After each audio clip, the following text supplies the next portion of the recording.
Before the drone's hum echoed through the sky, before gunpowder lit up battlefields, and long before tanks crushed trenches into dust, fear on the front lines had a different face. It wasn't armored, it wasn't man-made, it had fangs.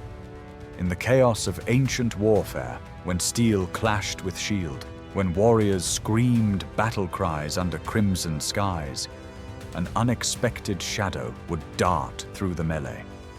Fast, muscular, relentless. It didn't carry a sword, yet it could rip through enemies. It didn't follow commands like a mere pet, it followed like a soldier. This was the Canis Pugnax, Rome's war dog. Not just a beast trained to kill, but a living weapon, forged in blood and bred for loyalty. Few today know its name, fewer still know its story. But in the minds of Roman legionaries, it was no mere animal. It was family. It was armor with teeth. To understand how such a creature came to walk beside the might of the Roman Empire, we must travel back, not just in miles, but centuries. Back to the jagged mountains of Epirus, to a breed older than the legions themselves, and to the beginnings of a bloodline that would terrorize battlefields across 3 continents. Before the Romans ever thought to weaponize a dog, others had already begun the work. In the remote and rugged regions of Epirus, present-day Albania, and parts of northwestern Greece, lived a people who valued strength in every form. Their flocks grazed among wolves and raiders, and survival demanded more than vigilance. It required protection. That protection came in the form of the Molossian hound, a massive, broad-shouldered dog with a jaw strong enough to crush bone. These were no village mutts. They were guardians, hunters, fighters. Ancient philosophers like Aristotle and poets like Virgil praised them for their raw strength and unwavering loyalty. They were said to be fearless enough to stand their ground against lions. In fact, they often did. And when the Romans encountered the Molossians, they saw something more than a guard dog. They saw potential. Rome never reinvented the wheel. They perfected it. And so it went with the Canis Pugnax. The Romans began importing Molossian dogs and crossbreeding them with other powerful canines from across the empire. Germanic wolfhounds, Celtic war beasts, and native Italian mastiffs.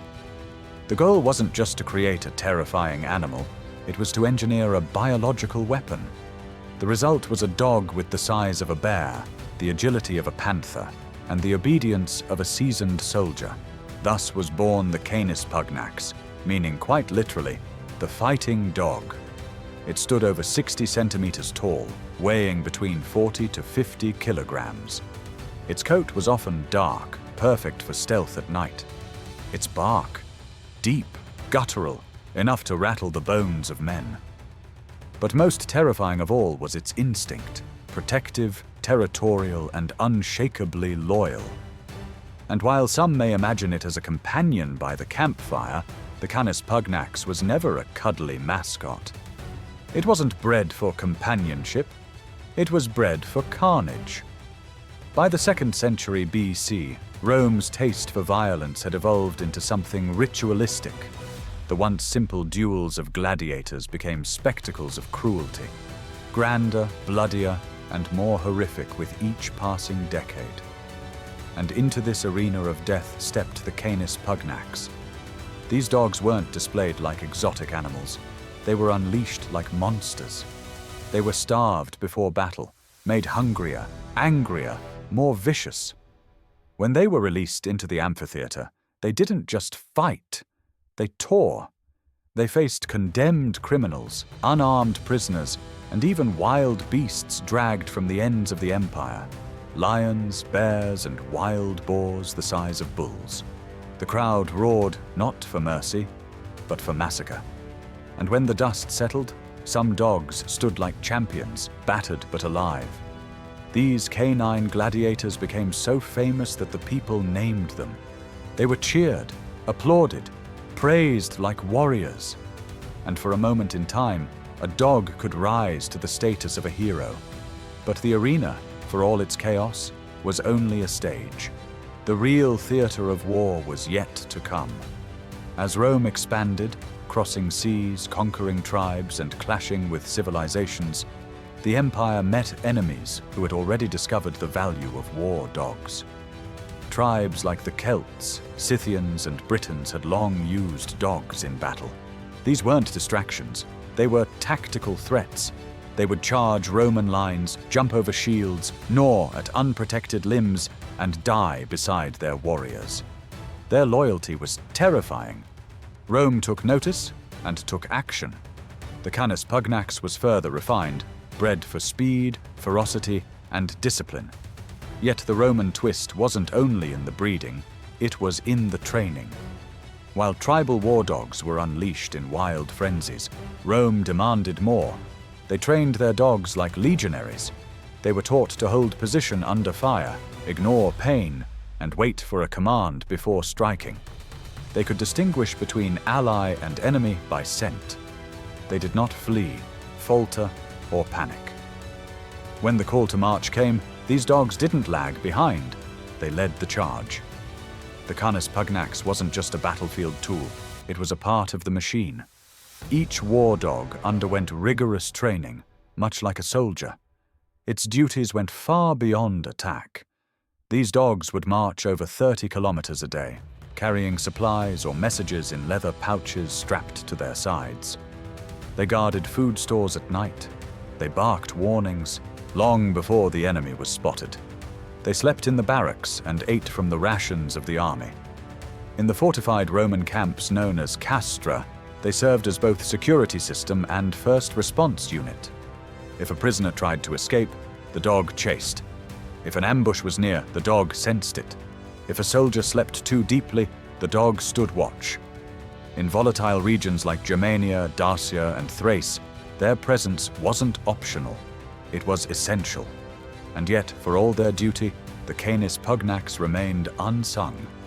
Their names were rarely etched into stone, their deeds seldom written into scrolls. But ask the men who survived because of them, and they'd tell you plainly, we marched with wolves. While Roman generals claimed glory in their scrolls and statues, another warrior walked among them, silent, loyal, deadly. The Canis Pugnax, Rome's war dog, was never listed in the history books, but it was never forgotten by those who marched with it. In 101 BC, at the Battle of Vercelli, Rome faced the Cimbri tribes. These northern warriors brought fierce dogs to protect their camps.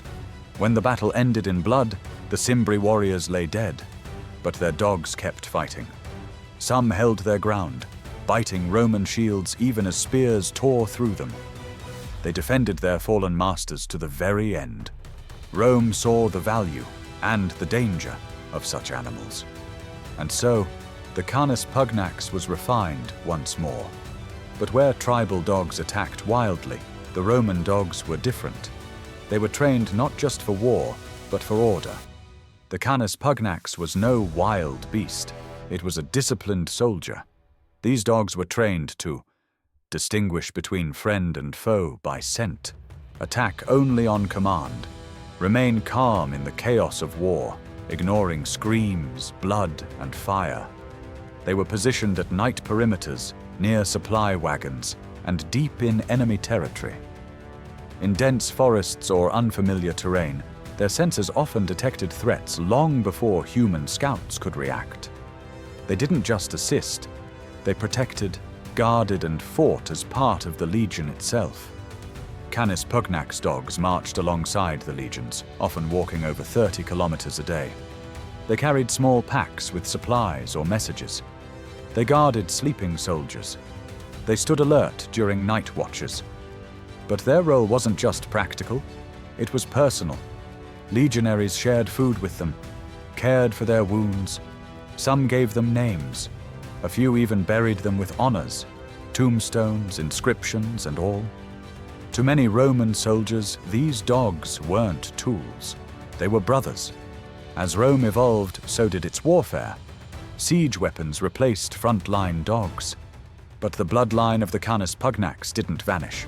It quietly lived on in breeds like the Cane Corso and Neapolitan Mastiff, descendants still carrying the instincts of their ancient ancestors. their protective nature, loyalty, and strength. That's Rome in their veins. The Canis Pugnax may never have worn a general's cloak or stood on a victory podium, but its impact was undeniable. It stood guard in the darkest nights. It charged when told. It died beside its master, not out of fear, but loyalty. And maybe, just maybe, that loyalty deserves a chapter of its own.